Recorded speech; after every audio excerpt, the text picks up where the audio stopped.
La pluie martelait les pavés de la rue étroite comme des coups de poignard, et Gédéon, 16 ans à peine, serrait son sac contre sa poitrine, le cœur battant à rompre. « Tu n'es plus mon fils. Sors d'ici, abomination !» avait hurlé sa mère, les yeux fous de rage et de peur, en le poussant dehors de leur appartement haussmannien du Marais. Dans l'ombre du porche, il avait glissé à genoux, les larmes se mêlant à l'averse, se demandant si l'amour filial pouvait se dissoudre aussi vite qu'un mensonge. Hugo l'avait trouvé là, trempé et brisé, un garçon aux boucles brunes collées au front, qui murmurait des prières à un Dieu qu'il avait déjà abandonné. « Viens, petit. La nuit est traîtresse, mais pas moi », avait-il dit d'une voix rauque, tendant une main calleuse marquée par les années de labeur ouvrier. Ce soir-là, sous les toits de Montmartre, naquit un lien plus fort que le sang, un amour volé aux ombres, forgé dans le feu de la trahison. Les jours suivants furent un tourbillon de survie brute, où Paris, cette grande séductrice aux 1000 visages, se muait en une jungle impitoyable pour les âmes égarées. Gédéon, avec ses yeux verts hérités d'un père qu'il n'avait jamais connu, errait dans les ruelles du quartier latin, dormant sur des bancs du Luxembourg quand la chance le favorisait, ou quémandant un coin de paille dans les squats anarchistes de Belleville. Hugo, lui, était un pilier de chair et d'os, un ancien docker reconverti en barman au Le Chat Noir, un cabaret enfumé où les poètes maudits et les amants clandestins se frôlaient dans l'obscurité. À 25 ans, il portait déjà les stigmates d'une vie cabossée, une cicatrice barrant sa joue gauche, souvenir d'une bagarre pour un regard trop insistant dans une ruelle sombre, et un tatouage fané sur l'avant-bras, un cœur transpercé d'une flèche, vestige d'un amour adolescent perdu aux confins de la Bretagne. Leur rencontre n'était pas un hasard divin, mais un caprice cruel du sort. Hugo, rentrant d'une nuit de service, avait trébuché sur le corps recroquevillé de Gédéon sous l'auvent d'une boulangerie close. « Qu'est-ce que tu fous là, gamin ? T'es pas un chat errant » avait-il grogné, mais sa voix trahissait une tendresse enfouie, celle d'un homme qui avait lui-même fui un foyer étouffant 10 ans plus tôt. Il l'avait relevé, essuyé d'un revers de manche, et traîné jusqu'à son grenier sous les combles, un antre encombré de toiles d'araignée et de bouteilles vides, mais où flottait une odeur de pain grillé et de lavande volée au jardin du Palais Royal. Gédéon, muet de honte et de froid, s'était laissé faire, observant cet inconnu aux épaules larges et aux mains rugueuses qui préparait un thé brûlant dans une bouilloire ébréchée. « Parle, ou crève en silence, mais choisis vite », avait lancé Hugo, s'asseyant en tailleur sur le plancher craquant.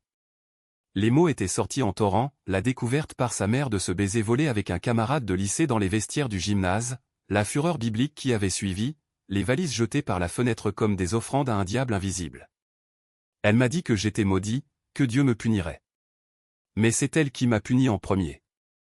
Hugo avait écouté, les poings serrés, un éclat sombre dans ses yeux noisettes.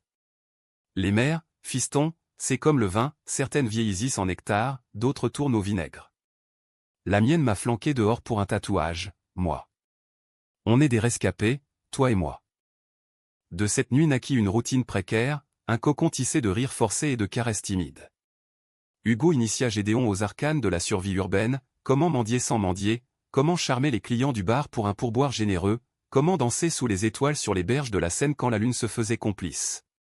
En échange, Gédéon apportait une fraîcheur juvénile, lisant à voix haute des passages de Baudelaire volés dans les librairies de la rive gauche, ou cuisinant des omelettes aux herbes cueillies dans les marchés aux puces. Leur premier baiser, un mois plus tard, survint lors d'une fête clandestine dans un entrepôt désaffecté de la Bastille, sous les faisceaux erratiques de projecteurs volés, au rythme d'une musique techno qui pulsait comme un cœur affolé. Hugo attira Gédéon contre lui, leurs lèvres se trouvant dans un vertige de sel et de désir. « T'es à moi maintenant, petit loup » murmura-t-il, et Gédéon, les paupières closes, y crut comme à une promesse éternelle.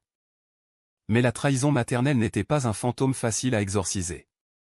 Les nuits, quand Hugo ronflait doucement à ses côtés, Gédéon revivait la scène en boucle, le salon bourgeois de l'appartement familial, les photos jaunies de grands-parents austères sur les murs, et sa mère, Élise, une femme aux cheveux châtains strictement noués, brandissant la Bible comme une arme.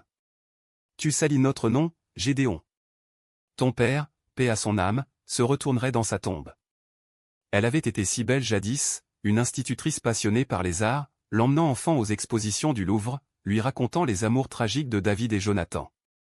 Comment cette même femme pouvait-elle le chasser comme un lépreux?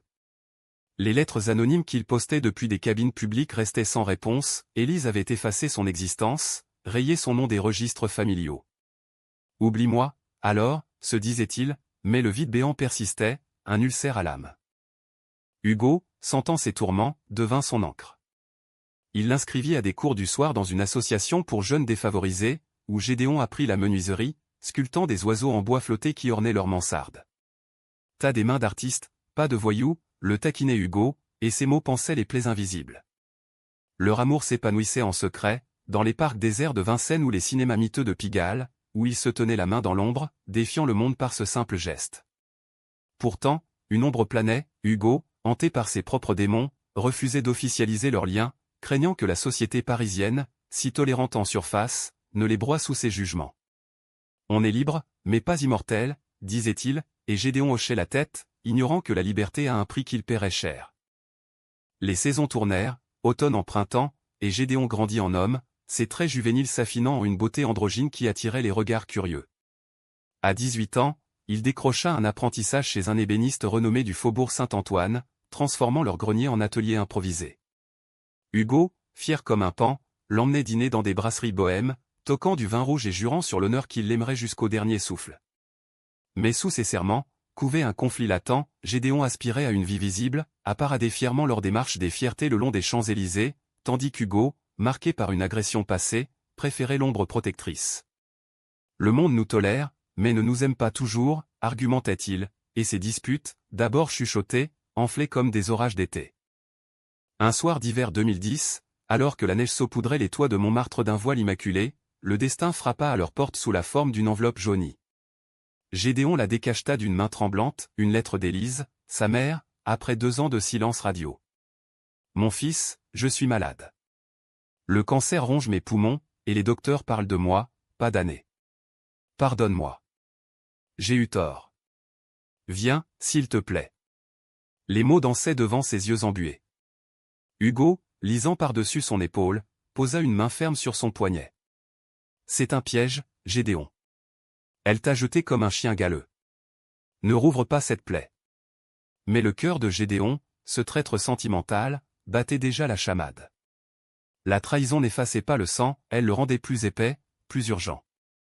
Les semaines suivantes furent un labyrinthe d'émotions contradictoires, où Gédéon oscillait entre la fureur et la pitié, entre l'envie de brûler la lettre et celle de franchir le seuil maudit de l'appartement familial.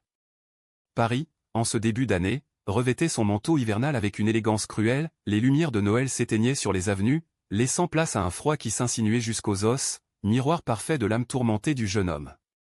Hugo, sentant le sol se dérober sous leurs pieds, redoubla d'affection, des dîners aux chandelles improvisés avec des bougies volées, des promenades nocturnes le long du canal Saint-Martin où il murmurait des promesses d'éternité contre l'oreille de Gédéon. « Elle ne mérite pas ton pardon, mon amour. Moi, je suis ta famille maintenant. » Et Gédéon, blotti dans ses bras solides, acquiesçait, mais la nuit venue, il fixait le plafond craquelé, hanté par le fantôme d'Élise, amaigrie et suppliante. Finalement, poussé par un appel téléphonique larmoyant à Gédéon, « Mon chéri, j'ai si peur », il céda. Hugo refusa de l'accompagner, arguant d'un service au bar, mais ses yeux trahissaient une jalousie sournoise, un sentiment qu'il niait farouchement. « C'est ta mère, pas une rivale. Va, et reviens vite. » Gédéon traversa la ville en métro, le cœur serré comme un poing, observant les visages anonymes qui l'entouraient, des leveurs s'enlacer, des solitaires absorbés dans leurs livres. Arrivé au Marais, quartier de son enfance, chaque pierre semblait murmurer des souvenirs, la fontaine où il jouait à l'astronaute, la pâtisserie où Élise lui offrait des éclairs au chocolat les dimanches pluvieux.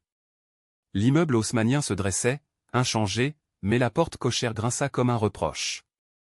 Élise l'accueillit dans le salon, enveloppée d'un châle de laine, son visage creusé par la maladie, ses cheveux grisonnants lâchés pour la première fois depuis des lustres. « Mon fils. Tu es venu. » Sa voix était un filet de voix brisée, et Gédéon, malgré la tempête intérieure, sentit une vague de tendresse l'envahir.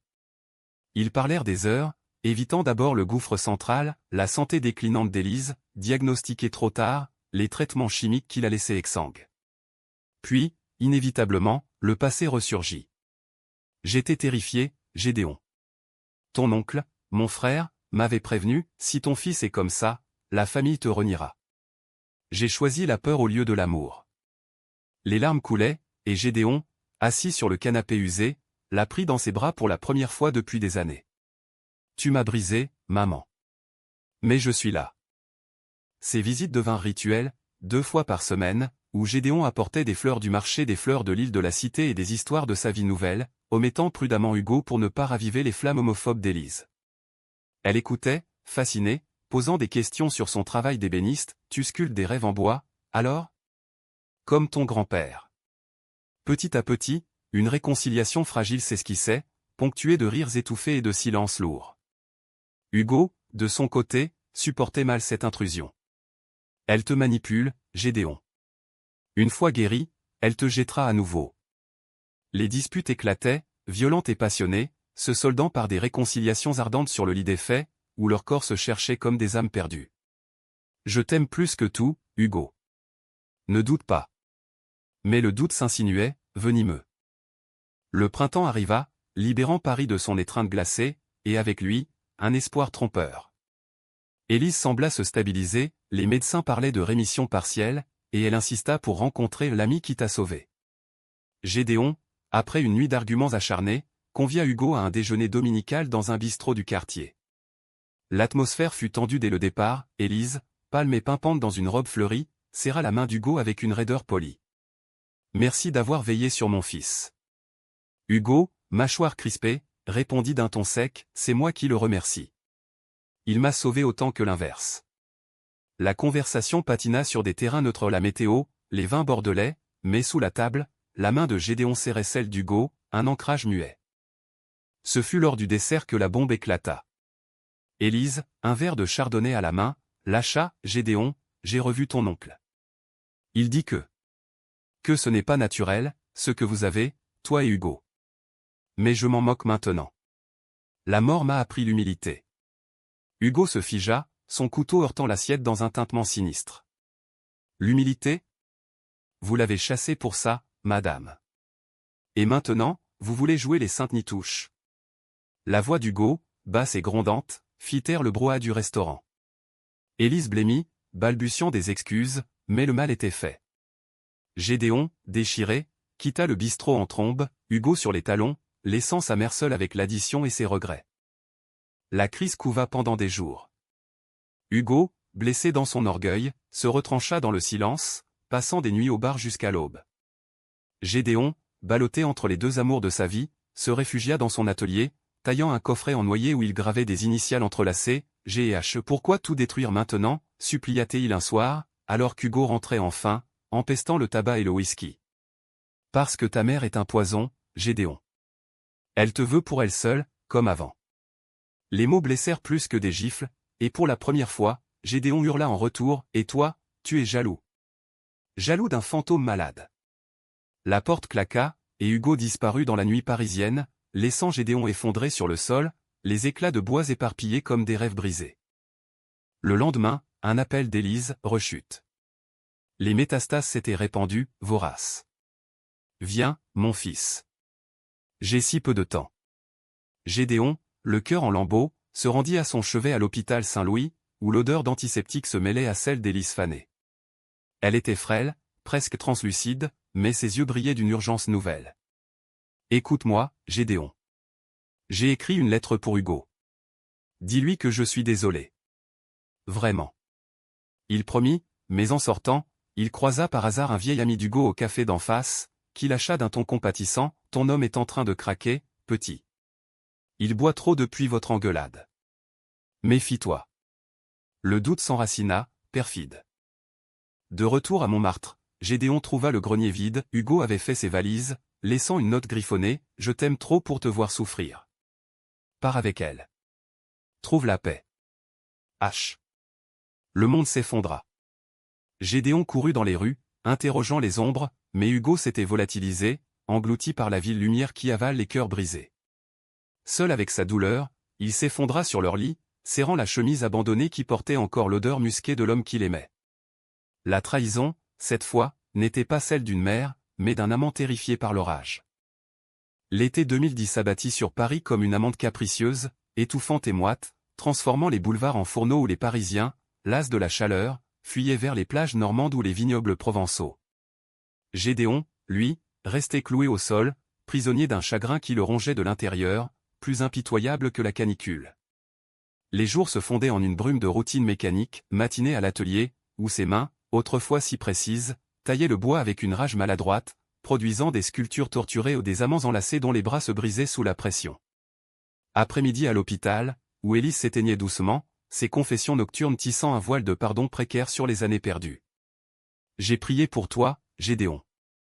Pas pour changer qui tu es, mais pour que tu sois heureux. Ces mots, murmurés entre deux quintes de tout, étaient un baume, mais insuffisant pour apaiser la brûlure de l'absence d'Hugo. La recherche de son amant devint une obsession, un fil d'Ariane dans le dédale urbain. Gédéon écuma les bars du Marais, interrogeant les habitués du Le Chat Noir avec une voix chevrotante, « Vous l'avez vu ?» Hugo, avec sa cicatrice. Les réponses étaient évasives, teintées de pitié, « Il est parti vers le sud, mon gars. Besoin d'air. » Un soir, ivre de désespoir et de pastis bon marché, Gédéon appela l'ancien ami croisé au café, un certain Raoul, barman au Queen. Il est à Marseille, squattant chez des potes. Mais laisse-le, il est en miettes. Marseille. La cité phocéenne, avec ses calanques turquoises et ses vents salins, appelait comme un exil. Gédéon, déchiré entre le devoir filial et l'amour viscéral, choisit le train de nuit, laissant un mot à Élise, « Je reviens vite, maman. » Tiens bon. Le voyage fut un purgatoire sur rail, bercé par le cliquetis hypnotique des bogies et les ronflements des passagers. Gédéon, assis près de la fenêtre, revivait leur histoire en flash, le premier Noël partagé, où Hugo avait sculpté une crèche païenne avec des amants nus au lieu de bergers, les après-midi paresseux au Père-Lachaise, allongés sur la tombe d'Oscar Wilde, jurant fidélité éternelle. « Tu es mon Wilde, et moi ton Dorian », riait Hugo, ignorant la prophétie tragique. À l'aube, Marseille surgit, brutale et ensoleillée, ses immeubles lézardés dominant le vieux port grouillant de pêcheurs et de touristes. Gédéon, sac au dos, erra dans le panier, quartier labyrinthique aux façades ocres, suivant les rumeurs comme un limier. Il le trouva enfin, au cœur d'une paillote improvisée près de la plage des Catalans, Hugo, torse nu et hâlé, réparant un filet de pêche pour des marins du coin, une bouteille de rosé à portée de main. Leurs retrouvailles furent un ouragan contenu. « Qu'est-ce que tu fous ici ?» grogna Hugo, les yeux rougis par le sel et le chagrin, mais son corps trahit le désir en se penchant vers lui. Gédéon, les larmes aux yeux, le plaqua contre le mur écaillé, « Tu m'as abandonné, comme elle. Comment oses-tu » Les mots se muèrent en baisers voraces, salés de sueur et de regret, leur corps se retrouvant dans une danse primitive sur le sable brûlant. Ils passèrent la nuit à parler, lovés dans un hamac tendu entre deux pins parasols, les vagues murmurant une berceuse apaisante. Hugo avoua sa peur, « Ta mère. Elle représente tout ce que j'ai fui. Et si elle te reprenait? Si notre amour n'était qu'un interlude ?» Gédéon, caressant la cicatrice sur sa joue, répondit d'une voix ferme, « Nous sommes plus forts qu'elle. Viens avec moi. Affronte-la. » Le retour à Paris fut une odyssée à deux, ponctuée de haltes romantiques, un pique-nique aux Tuileries, où ils se jurèrent fidélité sous les statues de marbre, une nuit dans un hôtel borgne de Lyon, où l'amour charnel scella leur pacte. À l'hôpital, Élise les accueillit avec un sourire spectral. « Hugo. Merci d'être revenu. » La confrontation fut âpre mais cathartique. Hugo, assis au pied du lit, déversa son fiel. « Vous l'avez brisé, madame. Pour des dogmes poussiéreux. » Élise, les mains tremblantes, tendit la lettre, des pages manuscrites où elle confessait non seulement sa trahison, mais une vie de mensonge ou un mariage forcé, un amour secret pour une femme dans sa jeunesse, étouffé par la société. « J'ai péché par peur, Hugo. Comme vous pourriez pécher par jalousie.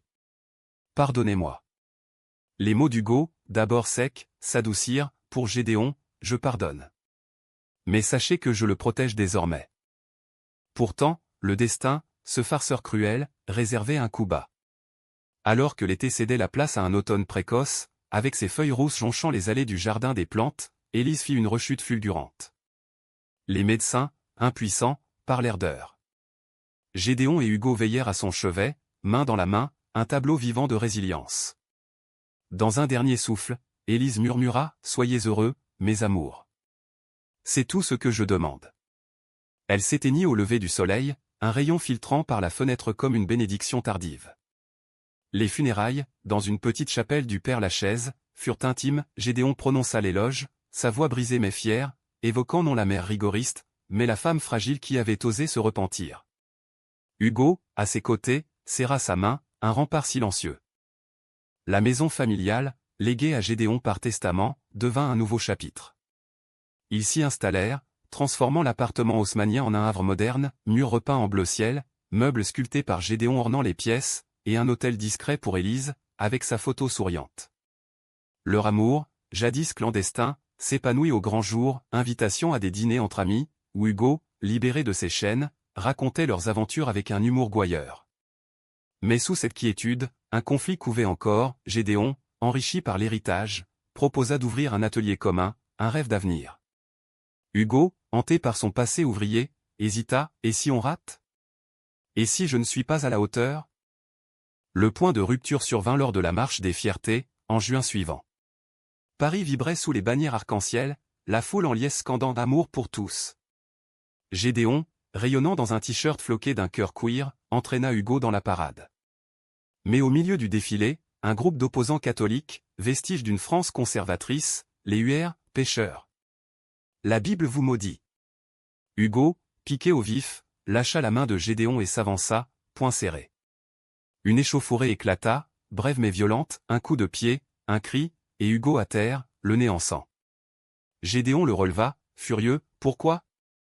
On était ensemble. Hugo, essuyant le sang, murmura, pour te protéger. Toujours. Cette nuit-là, dans l'appartement, l'orage éclata. Tu me traites comme un enfant fragile. J'ai besoin d'un partenaire, pas d'un gardien, hurla Gédéon, jetant un vase contre le mur, les éclats de porcelaine mimant son cœur fracassé. Hugo, les yeux emplis de larmes, contre-attaqua. Et toi, tu oublies d'où on vient. La rue nous a forgés, pas les salons bourgeois de ta mère. Les mots, aiguisés comme des lames, ouvrirent de vieilles blessures, la trahison d'Élise, la peur viscérale d'Hugo. Ils se séparèrent dans la fureur, Hugo claquant la porte, Gédéon s'effondrant en sanglots. Seule la sonnerie du téléphone, à l'aube, brisa le silence. Raoul, l'ami barman. Ton Hugo. Il a eu un accident. Ivresse au volant, en rentrant d'un bar. Hôpital Cochin. Viens vite. L'hôpital Cochin, avec ses couloirs stériles et son bourdonnement incessant de machines, devint le nouveau Golgotha de Gédéon. Il arriva en trombe, le cœur cognant comme un tambour funèbre, traversant les portes battantes sans un regard pour les infirmières effarées. Hugo gisait dans une chambre au mur vert pâle, entouré d'écrans clignotants, le visage tuméfié, un plâtre enserrant sa jambe gauche. Accident de moto, sous l'emprise de l'alcool, expliqua le médecin, un homme aux lunettes cerclées d'acier, d'une voix neutre. Coma éthylique, fracture multiple. Il a de la chance d'être en vie. Gédéon s'effondra au chevet, prenant la main inerte d'Hugo, murmurant des prières païennes. Reviens-moi, mon loup. On n'a pas fini notre histoire. Les jours suivants furent une veille agonisante, où le temps s'étirait comme une éternité en sursis. Gédéon alternait entre le chevet et l'appartement vide, où les meubles semblaient accuser leur silence, le lit défait, témoin de leurs étreintes, le coffret en noyer, avec ses initiales gravées, désormais ironiques. Il appela Raoul, qui avoua, il était déprimé. Gédéon parlait de toi sans cesse, de cette dispute. Je l'ai perdu pour de bon, qu'il disait. La culpabilité rongeait Gédéon, un acide lent, avait-il poussé Hugo trop loin, en exigeant une normalité que leur passé rendait impossible? Les nuits, il errait dans Paris endormi, marchant le long de la Seine où les lumières des ponts dansaient comme des feux follets moqueurs. Pardonne-moi, Hugo. J'ai été égoïste. Un matin de juillet, sous un soleil implacable qui filtrait par les stores vénitiens, Hugo ouvrit les yeux. Sa première parole, rauque et faible, fut « Gédéon. T'es là ». Les larmes jaillirent, un torrent libérateur. Ils parlèrent pendant des heures, branchés aux perfusions, dévidant les nœuds de leur âme. J'ai eu peur, mon amour. Peur de ne pas être assez pour toi, pour cette vie que tu mérites. Gédéon, caressant ses cheveux en broussailles, répondit, c'est nous deux contre le monde. Pas besoin d'être parfait, juste ensemble. La réconciliation fut douce, tissée de rires étouffés et de baisers volés aux infirmières distraites.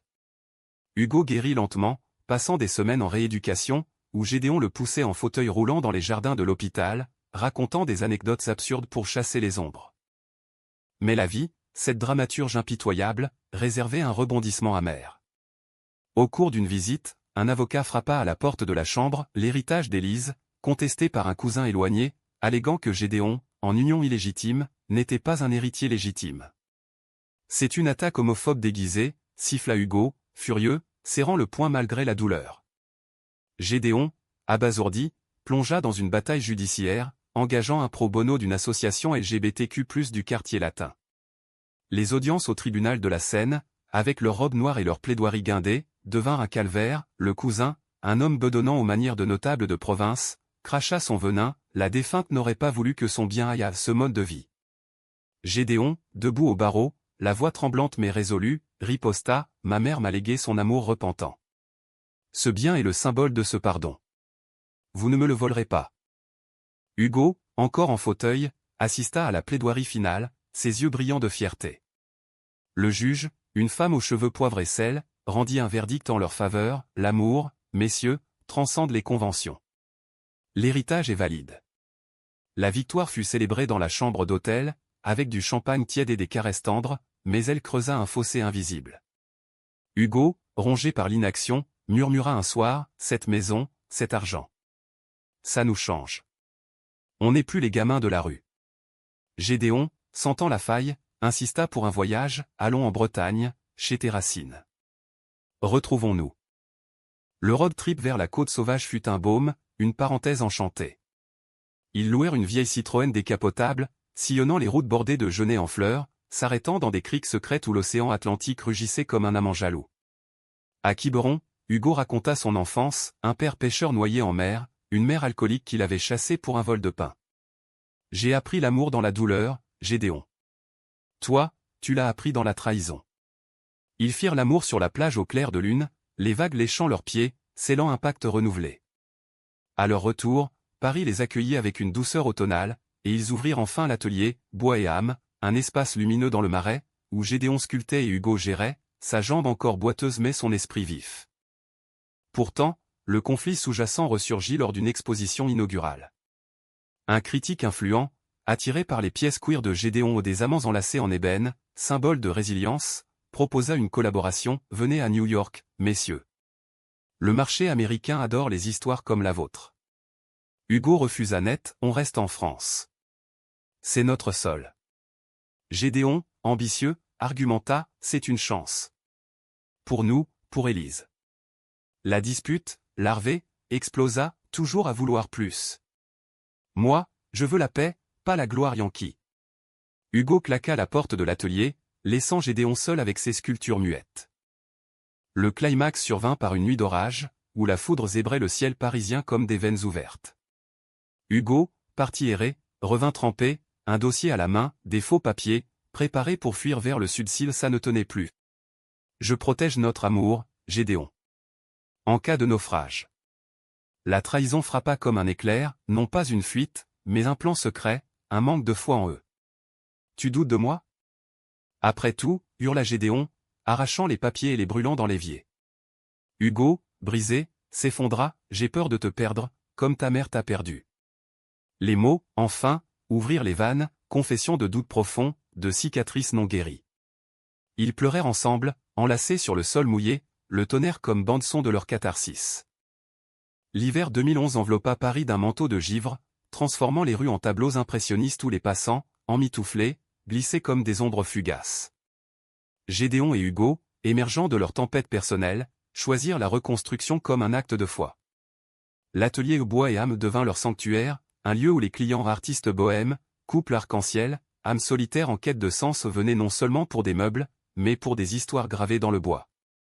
Gédéon sculptait des pièces uniques, une table basse évoquant les courbes de la Seine, un cadre photo où des initiales s'entremêlaient comme des doigts amoureux. Hugo, sa jambe rétablie, gérait avec une gouaille charmante, contant aux visiteurs les origines de chaque œuvre, transformant l'endroit en un salon littéraire improvisé.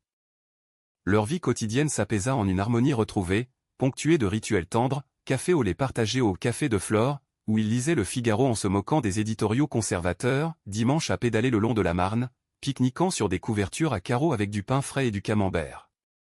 L'ombre d'Élise planait encore, bienveillante désormais. Gédéon avait restauré l'appartement familial, y intégrant des touches personnelles une fresque murale d'oiseaux en vol, symbole de liberté reconquise. « Elle nous regarde, Hugo. » Et elle sourit. Hugo, adouci par le temps, hochait la tête, « Peut-être. Mais c'est toi qui m'as sauvé d'elle, et de moi-même. » Pourtant, le destin, ce tisseur de drames, tissa un dernier fil conflictuel. Une lettre arriva de New York, non du critique, mais d'un galeriste renommé, une exposition solo pour Gédéon, Amour trahi et racheté, basée sur ses sculptures. C'est ton heure, mon amour, encouragea Hugo, masquant son appréhension. Gédéon accepta, mais la préparation fut un tourbillon, nuit blanche à l'atelier, voyage d'essai à Bruxelles pour des matériaux rares. Hugo, se sentant en retrait, sombra dans une mélancolie discrète, buvant un verre de trop au bar du coin.